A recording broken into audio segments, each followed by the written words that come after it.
Hi there, I'm Taylor Marie Doherty, and I'm a PhD candidate at the University of Arizona, working within the fields of gender and women's studies, political theory, comparative politics, and archival studies. My paper focuses on the cultural productions of queer feminist protest across the Americas, with an emphasis on Latin America. My work draws on my participation at the New York City women's strike in 2020 and my participation in the protest performances in Violador and Camino, alongside queer feminist Latin American artist colectivas. My broader dissertation project is a comparative study of queer feminist archives across the Americas that examines the relationship between archives and protest. The archives, with a slash, refers to the archive, as deployed in critical theory, and actual archives, as understood in archival science, as always becoming inflexible. When I speak in archives, I am referring to archive as record, archive as process, and archive as place. For me, the archive is both my object of study and a method. We often view archives as places where we find things to study, something out there awaiting our juridical gaze. This is not unlike how much of social science approaches the study of protest. I am interested in what assemblage thinking might reveal about the archiving of protest, just as much as I am interested in how it shapes the process and practice of archiving. I'm deeply involved in these practices and processes as a researcher, as an activist, and now as an archivist. I want to speak a bit about how I came to this research through curiosity about my embodied and affective experiences in the archives. It was my first visit to the Lesbian Her Story Archives, the LHA, that led me on this archival journey. I saw so much myself at the LHA and noticed how when we touch the past, it often touches us back. As I worked to make sense of this, I started thinking about what actual archives were. Where did all this stuff come from? How was it organized? Who made decisions and how? As I read about the archives and archival studies in critical theory, I saw over and over again that critical archival studies scholars often engaged critical theory, but the reverse didn't happen. Due to the delegitimization of archival labor and broader library sciences that are viewed as theoretically light and professional rather than academic. My project's emphasis on connecting theory to practice seeks to bridge this manufactured divide and poses the archive and archives as two concepts that are nearly impossible to disassemble. I propose archives and the archive as entities that produce one another in overlap, existing in an always becoming relationship. I started to think about grounded ephemerality and much of this dissertation project after reflecting on my second round of fieldwork at the LHA. I was working with records around anti-capitalist and lesbian politics. While in New York, I heard of a protest that would take place on March 8th, International Women's Day, by a small organization, the New York City Women's Strike. The organizers were reclaiming the anti-capitalist roots of International Working Women's Day. I had been following the 8M protests and strike in Latin America and was excited to see something happening in the U.S. I participated in the demo and a protest performance in Violador and Camino, alongside queer feminist Latin American artist colectivas. We painted our faces together, sang, chanted, and hugged. I had participated in several protests prior to this, but this was different. Remnants of protest performance, like a pañuelo verde gifted to me by a Chilean feminist, and the glitter that is still embedded in parts of my denim protest jacket, a gift from an elder dyke nearly 10 years prior during Occupy, started to become more meaningful. It started to become archivable. I became curious about how protest ephemera might be made valuable through archives. My participation in protests and interaction with ephemera shaped what I was looking for in the archive when I returned the next day. The images you see throughout these slides are from that archival research. As I currently understand it, grounded ephemerality as an archival reading praxis reads and reassembles materials from the archive alongside the liveness of protest and what is left behind in its wake in the present. As an auto-ethnographic method that is ephemeral yet embodied, it builds ways of reading, feeling, and listening to the archive that move us beyond dominant ways of knowing, thinking, and sensing to foster more livable futures. I'd like to elaborate on how I'm understanding groundedness. Grounded ephemerality is a method that pulls. It pulls us to the voices of the archives, to broader histories, to participation in protest, and to our own relationship to these. Rather than floating loftily in abstraction, grounded ephemerality tethers us to community and transformative processes of becoming. I employ a queer and queered framework of protest that reworks the methodological assumptions that pose social movements as empirically discrete objects anchored neatly in time and space. My approach moves beyond narrowly strategic approaches like resources, political opportunities, and political structures to instead look at webs of relationships. These relationships are transversal and transhemispheric.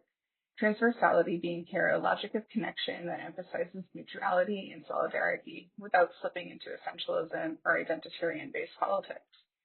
Transhemispheric speaks to scale and flows of knowledge that challenge the boundaries and borders of nation-states. My work emphasizes self-self as well as self-north trajectories that shape the dominant Western and colonial stories we tell about queerness and about feminisms. I emphasize what Marquis Spate notes as the prefixal trans as a way of thinking beyond and against identitarian modes of being, thinking, and doing. I am also thinking with assemblage theory as a way of working with social movements and theorizing from what they do as knowledge producers. Assemblage theory is about heterogeneity, multiplicity, nonlinearity, movement, and relationships. Social movements are constituted by their relationships. This highlights how things, stuff, and non-humans are parts of assemblages. They have agencies rather than in traditional social movement theory when they are always counted as resources rather than actors. My approach emphasizes the promiscuity of semi-permanence and ephemerality. This is why I argue, alongside my collaborators in Collectiva Protesta, for the study of protest qua protest. That is, protest as protest, not subsumed within the broader social movement studies. I am interested in what I might learn from looking deeply at seemingly small moments, like the fleeting congregation of 200 or so feminists in Washington Square Park on a chilly Sunday afternoon. Through assemblage theory, archival fragments exist in a process of coming together, relating, sticking, dispersing, and enduring. They become material that matters, rather than something dismissed as incomplete through a traditional archival science approach. Through this frame, traces, including the traces of protest and ephemera, are never singular, but rather always in processes of becoming together. Feminist assemblage theory also allows for me to argue for a different type of value of records. Rather than being permanent and fixed, value can shift and change over time. Through this frame, the dynamic, heterogeneous nature of records means that we can call into question archival concepts of stability and reimagine what is collectible and what is archivable. As archival records of protest interact with society, they can be mobilized, described in different ways, and used for social change. I draw on Black feminist historiography and queered approaches to archives that reimagine how archivists understand the concept of a record and value, and their frequent inclusion of everyday, ephemeral, and marginal items that are made valuable through abstract and effective meaning. My research looks at archives in, of, and as protest, examining the ephemeral record of protest through engagement with protest as performance. The fleeting traces of protest, like street art, posters, glitter, blindfolds, pañuelos verdes, or green kerchiefs, stick to our bodies and spaces, inviting ephemeral arts as an embrace of disorderly space and a refusal of the cis-heteronormativity of permanence. Protest produces and reproduces heterogeneous and often contradictory, interconnected webs of objects, affect, bodies, knowledge, and relations. Performance as well as protest objects, which are often left behind after protest performances, have a certain force, what Naila Luz-Facaresa calls an affective politics of symbols, that attempts to bring about something in the witness, reader, or viewer. Protest performances and protest objects create and activate emotions and affects. They circulate across mediated publics and are on the body via discursive and embodied gestures. Through attention to theories of the body, supposedly individual struggles, such as abortion, can also be reframed and understood as collective struggles. Protest ephemera, as it travels, can transform into an invitation that creates new political imaginaries and hails the public, potentially turning them into activist subjects. This cultural productivity of protest, which often travels into popular and visual culture, is a form of knowledge production. Feminist protest performances also actively unmake the colonial capitalist patriarchal logics that reduce female and other minoritized bodies to fungible, disposable objects. They bring these bodies together in a reclaiming of public space. When feminists stage embodied protest in and on their own terms, they counteract prevalent forms of violence, such as feminicide, that ostracize, mutilate, and even dismember their bodies. Through practices such as dancing, kissing, painting our bodies, shaking our asses, and more, the body is reaffirmed as a site of queer pleasure. Protest is about joy and pleasure as much as it is about resistance and refusal. Ludic activities and artistic performances that are sometimes campesque in nature abound in queer approaches to protest.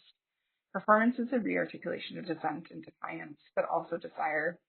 Performance and embodied protest make the two often invisible lived impacts of neoliberalism visible. This may open opportunities to attune our bodies not to the project of nation-state building, when we have that choice, but to what we desire. Queered approaches reaffirm and assert the body as a political and archival category. I turn to transdisciplinary scholarship on performance that poses performance as a record, which in turn expands our understanding of record and archive to include fragmentary traces and ephemera.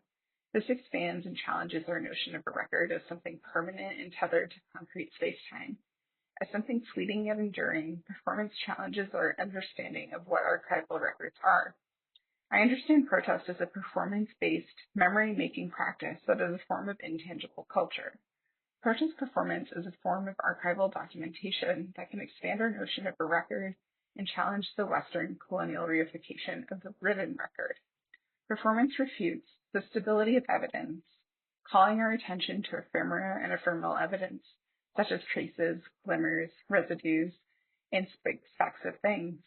As Jose Esteban Muñoz notes, ephemera is the remains of a performance, which serve as a kind of evidence of what has transpired, but certainly not the thing itself. The archiving of protest performance also has implications for performance studies, which generally treats performance as ontologically non-reproductive, and therefore not able to be reproduced or recorded.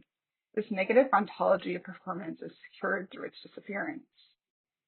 This binaristic and supposedly mutually exclusive relationship between record as enduring document and performance as fleeting ephemeral act is challenged through assemblage thinking and through my method of grounded ephemerality.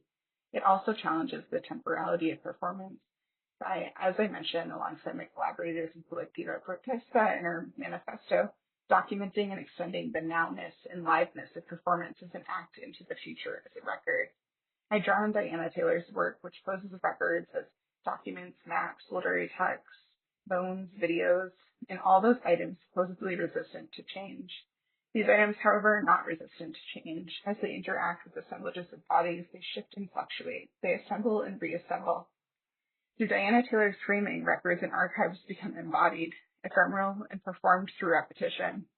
Reading protest dance, gesture, and performances such as in Violador and camino as a record or document can become part of a decolonizing archival praxis that privileges non-Western modes of knowing and remembering. Relatedly, street art as a record, which has performative components and often invokes storytelling, creativity, protest, resistance, joy, and other affects, is an inherently political form of art that galvanizes the public as a record that can be mobilized and documents social movements as well as layers of conversation, place, and time through its palimpsestic nature. My research is ongoing, but what I'm currently thinking about is circulation and how cultural productions of protest can challenge dominant, hegemonic stories without flows of knowledge. One example of these cultural productions that travel is the sticker of Negro Matapacos, a Chilean protest dog that became a symbol of the October 2018 estallido social, or social outburst in Chile. His image traveled to New York City and has been used in Fahrenheit protests. I'm also thinking about citation and curation, and, like many things for me, we're back to archives and how these cultural productions are remembered, where, how, by, and for whom. As I continue to develop grounded ephemerality as an archival reading process that reads and reassembles materials from the archive, as you've seen in these slides, alongside the liveness of protest and what is left behind in its wake in the present, I'm curious about how we can attend to and cultivate practices of circulation, citation, and curation that make visible features that shape the way we render our bodies as individuals, our time is linear, our lands and waters is bounded, and our love is scarce. Thank you so much for watching. I know I've covered quite a bit, so if you have questions or share similar research interests, I would love to hear from you. Please reach out, and I hope you have a great conference. Thank you.